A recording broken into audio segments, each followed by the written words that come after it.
სენაკში თემურ ბოკუჩავას სახელობის აფხაზეთის ნომერ მე-7 საჯარო სკოლაში აფხაზეთის ავტონომიური რესპუბლიკის განათლებისა და კულტურის მინისტრი გიორგი ძაძამია იმყოფებოდა. მინისტრმა ადგილზე დაათვალიერა სასწავლო დაწესებულების მატერიალურ-ტექნიკური ბაზა და სასწავლო პროცესის მიმდინარეობას გაეცნო. შეხვედრისას გიორგი ძაძამიამ ქალთა კვირეულის ფარგლებში ადმინისტრაციულ პერსონალსა და მასწავლებლებს სადღესასწაულო საჩუქრები გადასცა და პროფესიული წარმატებები უსურვა. ქონდა გასნობითი ხასიათის შეხვედრები დირექტორთან, ადმინისტრაციასთან, ასევე პედაგოგებთან.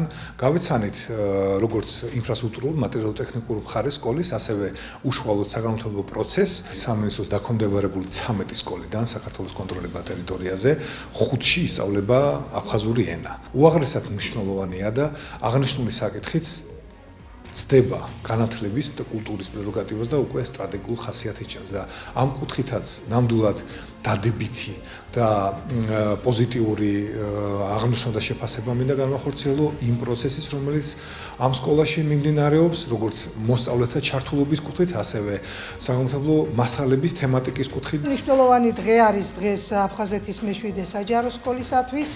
რადგანაც ბატონი მინისტრი გვესტუმრა, ვისაუბრეთ შესრულებულ სამუშაოებზე, დავსახეთ სამომავლო გეგმები, რაშიც ბატონმა მინისტრმა მთელი სამინისტროს თანადგომით, მათი დახმარებით, ჩვენი პრობლემური საკითხების გადაჭერასთან დაკავშირებით დიდი მხარდაჭერა გამოგვიცხადა.